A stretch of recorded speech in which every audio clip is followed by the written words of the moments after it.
Welcome to the NWR Virtual Resources Series. My name is Kerry Stevenson, and up next we have Riedel Resources, or maybe Riedel Resources, depending on which way you want to pronounce it. The ASX code is RIE, and they have their Kingman project over in Arizona in the US of A. High-grade gold and silver. One of my favorite topics, as you all know, is the gold and silver market, precious metals. Michael Bohm is the chairman. I was about to say managing director. This is the chairman. Welcome to the series, Michael. I'm really looking forward to your presentation. Over to you. Thank you, Kerry. Thanks for that introduction. Gold is also my favourite, one of my favourite commodities. And thanks also to Nick and Steph for all their help in getting us here today, and also just thanking everyone for dialing in, clicking in to hear the presentation. And as you said, it's all about our Kingman project in Arizona. And that photo, we were talking earlier about how that photo, a picture tells 1,000 words, and that kind of sums it up. So I don't need to say anymore, but I will. Really, I'll let you read let the listeners read their disclaimer at their leisure, and just talk a little bit about where we're located first, because it's important. Arizona is a well-known mining state. It's kind of got a lot of similarities with Western Australia, if you like. It's a historic mining state. It's been mining for 150 plus years, and most people who know of it know it for its copper. So it was a very rich copper state, particularly in the areas south of Phoenix and around Tucson. And there's a lot of majors and mid-tiers that have projects in the southern half of Arizona. But the whole of Arizona is actually a mining area, and we're located up the other end in the northwest corner, which was a historic gold, silver, lead, zinc, copper area. In terms of locating us, we're about 30 kilometres from Kingman, so it's a bit like being 30 kilometres from Kalgoorlie, and we're about 90 minutes drive from downtown Las Vegas, which is not like being 90 minutes from Kalgoorlie. It's a bit different, isn't it? It's a little bit different, but it had a historic mining activity, and I'll come to some photos in a minute, particularly between the 1880s and the 1940s. And I guess the cessation of mining in the area around the 1940s coincided with the onset of World War II, which restricted mining for a number of reasons in the area.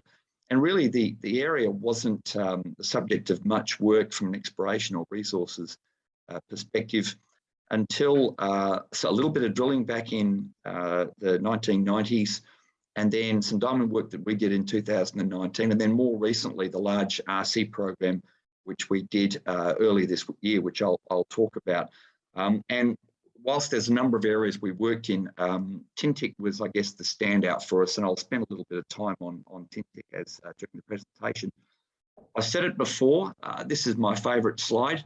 You can notice all the workers and their families from the Arizona Magma Mine. This was taken in 1937, just next to the head frame, and it's a fabulous, fabulous slide. You notice that there's no high-vis vests or hard hats in order there, but it's a lovely photo, and it speaks to the infrastructure of the area. It wasn't 2 men and a wheelbarrow, and I guess the next slide sums that up. This is taken from the other side of the head frame, looking back towards the Surbat Hills. And you can see in both slides, and I'll come to the one on the bottom in a minute, but you can see the head frame, the processing plant, the mine buildings, the tailings dam. So some significant infrastructure around this. So it wasn't a small scale working. And the photo underneath, I took that back in late 2019. I was 45 minutes wandering around in the bush to get that photo right. But I really wanted to demonstrate to people what it looked like before and what it looks like now. But also a bit tongue-in-cheek here, that diamond drill rig you see there in the centre of the photo where I've got the yellow arrow, that's us drilling the discovery hole. Because believe it or not, with all that mining that occurred back in the early 1900s, this had never been drilled. Now, having spent 8 years living in Kalgoorlie and seen old historic mining areas, somewhere like this, if it had been Kalgoorlie, would have had a lot of drilling done back in the 70s, 80s and 90s. And to go up to a historic mining area and and see a historic mine site that had never had a drill hole put into it was, for us, very surprising. Michael, why do you think that? Why did it get missed for so long? Because you're right, if it was Kalgoorlie, it would have been 70s, 80s, 90s, drill. Well, look, I guess it didn't get missed, and it's a whole other topic of conversation, but there's a number of reasons. One, the tenure system creates this. Also, people were looking in that area for bigger copper ore bodies. So there's a number of reasons. There's no use it or lose it system in the United States when it comes to tenure. So, and also the person that had the property or had a large part of the property was after a deal and was unable to deal on it. So there's a variety of reasons why, but to us, that's why there's actually a fair bit of focus back on the USA, because these things do exist. So I guess this slide is a satellite photo, and it allows me to use my very mining engineer's geological term of juiced up. Because if you look at this area, this shows our Kingman project outline in green, and indeed it's a bit bigger than that now, and I'll talk to that in a minute. But you can see that not only within our boundary was the Arizona Magma Mine, the Tintic Mine, Jims and Merrimack, but also around us, around the town of Chloride, you had several mines, including the Tennessee Mine. But to the south, we've also got the old historic Emerald Isle Mine and what was a very large mineral park, open pit porphyry copper moly. So it's a very juiced up area. There's a lot going on mineralogically, in addition to what was mined in our project area, and also the infrastructure is terrific. Having spent time working in some pretty challenging locations in my career, to be about 3 kilometres off an interstate highway is pretty good. Pretty good. So we went. I mentioned earlier that we'd done some drilling earlier this year, and that was a 5,000 metre RC program. And for us, we drilled at Merrimack, Arizona Magma, Jims and Tintic, and I'll talk about those other ones in a minute later. But Tintic was the standout for us. And as this slide shows here, not only the cross-section, but the bullet points, what I like to point out was that it wasn't a one-hole wonder. We drilled about 12 holes just north of the road at Tintic there, and I think there are 7 or 8 of them there.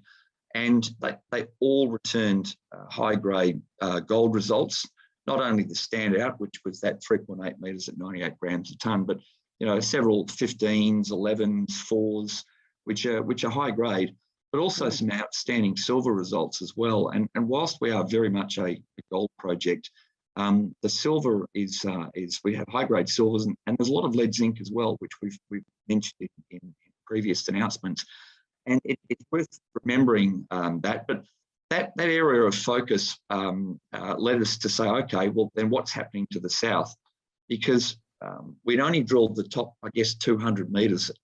Tintic is a 700 metre long anomaly. It runs roughly northwest southeast, and we had drilled in the top 200 metres.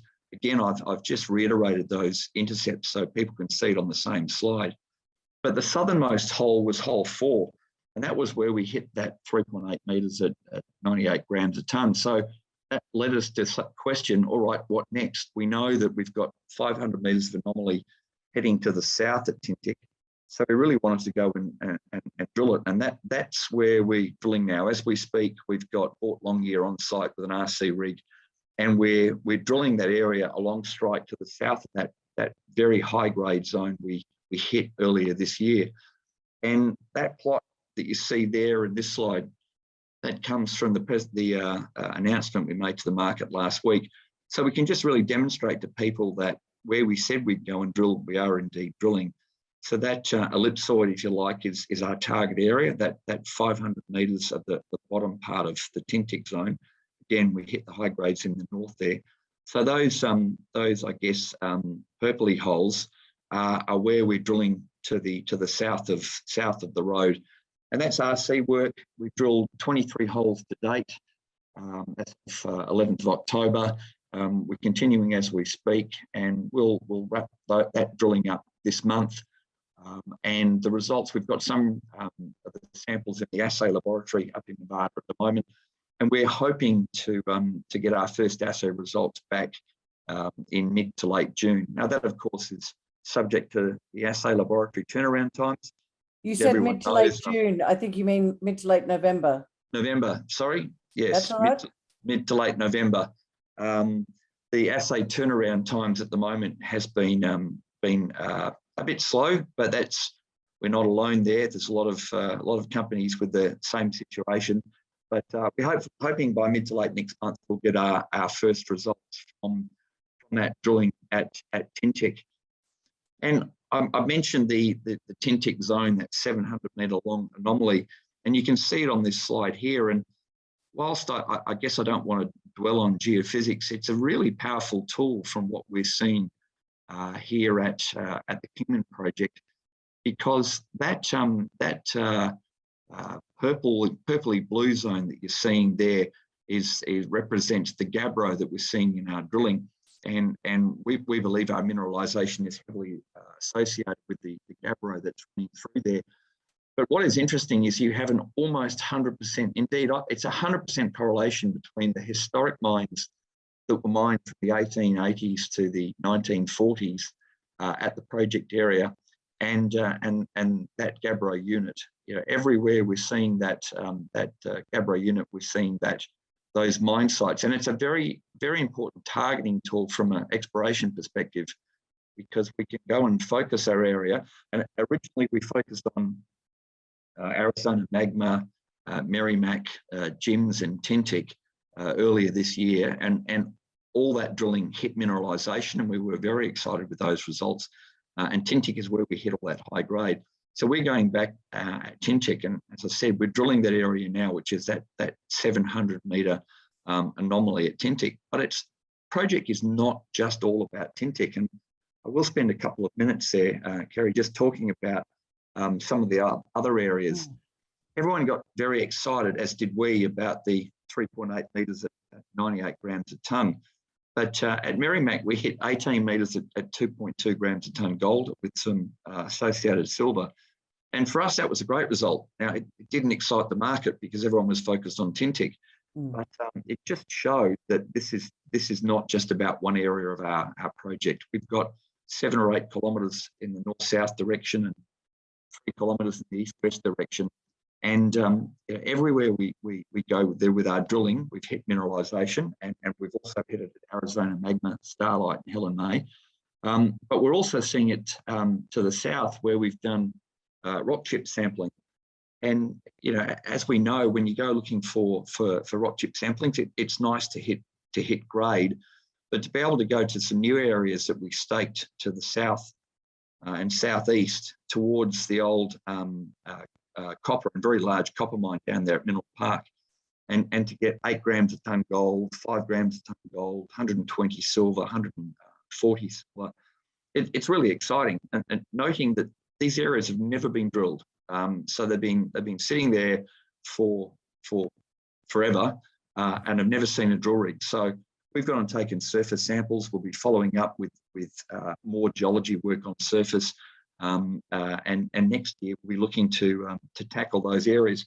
We've got a lot of work to do at Tintic, but you can see that everywhere we tend to go there, we have targets. We're in a target-rich environment. And talking of the environment we're in, I like to just focus on. We've all worked in some challenging jurisdictions in the mining sector, but to be 30 kilometres from a town of 30,000 people, which is a large service centre. It used to be a historic mining town. It's more a tourist town these days because it's on Route 66. Right. So there's lots of motels and restaurants, which makes it a great place to have. Our office indeed is at Tintic, and there's at Kingman, as you can see the photograph there of our core shed at Kingman. But to also be located close to Vegas, where I often fly in and out of Vegas if I'm not going in and out through Phoenix. Sealed roads in the area, a workforce, permitted gold mines in the area, which I think speaks to the fact that it is a mining state. There are some states in the US that are dare I say it, less mining friendly. But Arizona is a resources friendly state, and we have year-round access. Now, I'll be honest, and I've said it before, I think of myself as a tough Kalgoorlie boy, but in August it's about 46 degrees. So we tend to not do a lot of drilling in August, but we do indeed have year-round access. This next slide, again, I said earlier, a picture says 1,000 words. That's a photo of our two geologists around the Jims mine.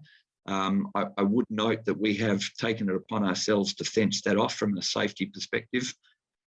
You can see the old gold room there, and I look forward to one day having a bigger gold room. Hey, Michael, how deep was Jim's mine back in the day? How deep was that? Not deep, Jim. Well, deep enough to be dangerous that you don't want to fall down it. It's about 30 meters deep. So about 100 feet.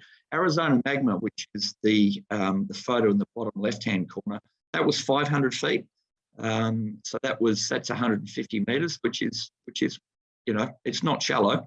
It's not deep by modern mining standards, but it's that's been made safe by the BLM, the Bureau of Land Management, who have made safe the Merrimack mine shaft. That photograph in the bottom right-hand corner, that's at Merrimack, where we drilled and got 18 meters at 2 grams a ton. That shaft's about 150 feet deep. So they're fairly significant, and hence you want to keep them safe. But all the photos really show that it was a historic mining area. The thing I like to point out in the slide in the bottom left-hand corner, the one where you see the four-wheel drives of the ore bin, is about halfway up the slide there. You can see power poles, and there's a very faint line running across, and you see a couple of trucks on the interstate highway. So in terms of access, it's a terrific location if you squint your eyes and look close.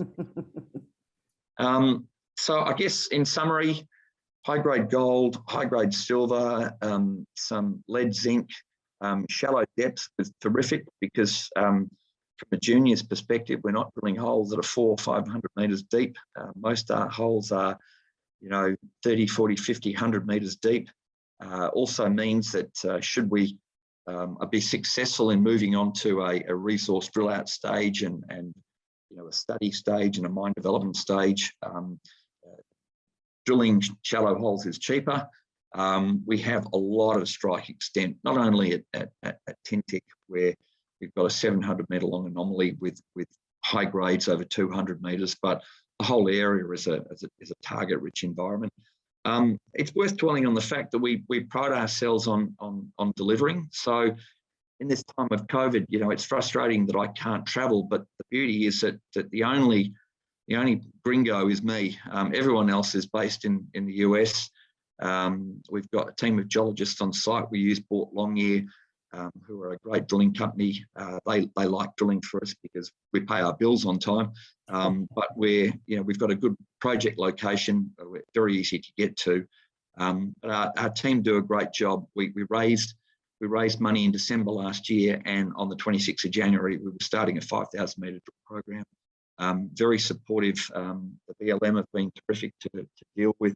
So it really is, and I know it's an overused term, but it really is a tier 1 jurisdiction which to operate in. And we're drilling at present with news flow in the coming months, which is what everyone wants to hear.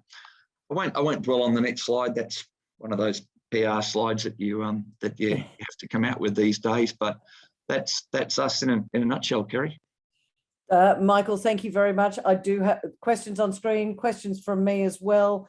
One of the questions that I would like to ask you, Michael, is from an investor point of view, how many shares on issue, how much cash have you got, and where are you going to be deploying that cash in the next, up to the end of this year? Well, we've got about 960 million shares on issue. We've got at the moment about $2 million in the bank. And we're going to be focusing on spending that on the drilling program, which we're currently doing. All right, what's a few questions here. You recently pegged out an extra 50% larger footprint off the current exploration lease. Yep. You're going to peg out some more land, or are you done and you've got enough to work on at the moment? Because it sounds like there's a lot to work on. Yeah, well, look, we're really happy with our land position at the moment. We've probably, since we originally got the claims going back when we signed the deal, we've extended the area significantly. We're happy with where we're sitting, but we're always looking at the opportunities to where we think it's appropriate. We don't want to peg moose pasture. No. We'll go and judiciously stake areas that we think are worthwhile. But our focus really at the moment is on what we have, particularly given the drill results we're seeing. Your latest ASX release indicates you've drilled 23 holes at Tintic, 3 at Merrimack, currently for a total of 1,857 meters. How many drill holes are you going to be doing in this program, and how many meters in total? Look, it'll depend on what we're seeing in the drilling, because what we're finding is that the geologists, when they're drilling out Tintic, if they hit the vein, then they stay on that pad and they drill some extra holes, which can be shorter if we're having success at shallow depth.